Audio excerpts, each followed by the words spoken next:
Quelques explications concernant la technique de la coloration de Gram, les différentes étapes. Étape numéro 1, l'étape de fixation. Fixation donc des germes sur la lame porte-objet à la chaleur, donc avec la flamme bleue du bec Bunsen. Cette fixation permet de tuer les cellules, donc les bactéries, pour que le colorant puisse diffuser correctement. Étape numéro 2, on utilise le cristal violet. C'est le réactif numéro 1 dans le kit de colorant. Il va diffuser dans la paroi des bactéries, qui est faite de peptidoglycanes. Alors, si on a affaire à un champignon, le champignon n'a pas une paroi de peptidoglycanes, mais une paroi de chitine, et c'est la chitine qui absorbera le cristal violet. Donc, soit le peptidoglycane absorbe le cristal violet, si on a affaire à des bactéries, soit la chitine absorbe, donc retient le colorant cristal violet.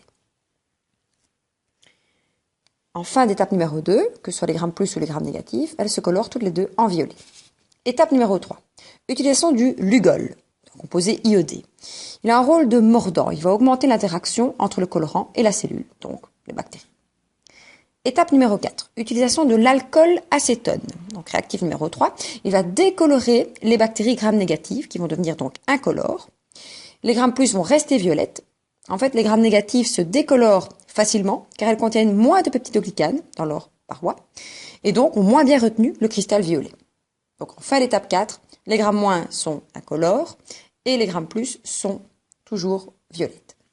Il ne faut pas oublier entre chaque étape de bien rincer à l'eau déminéralisée la lame pour enlever l'excès de colorant. Alors il nous reste une étape, étape numéro 5.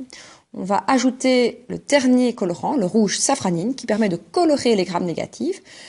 Vu qu'elles étaient incolores à l'étape précédente, des bactéries incolores au microscope, c'est très difficile de les observer. Donc on ajoute du rouge safranine qui va s'imprégner dans la membrane externe des grammes négatifs et dans leur paroi. Ce rouge safranine n'a pas d'effet sur les grammes positifs car leur paroi est déjà saturée en cristal violet.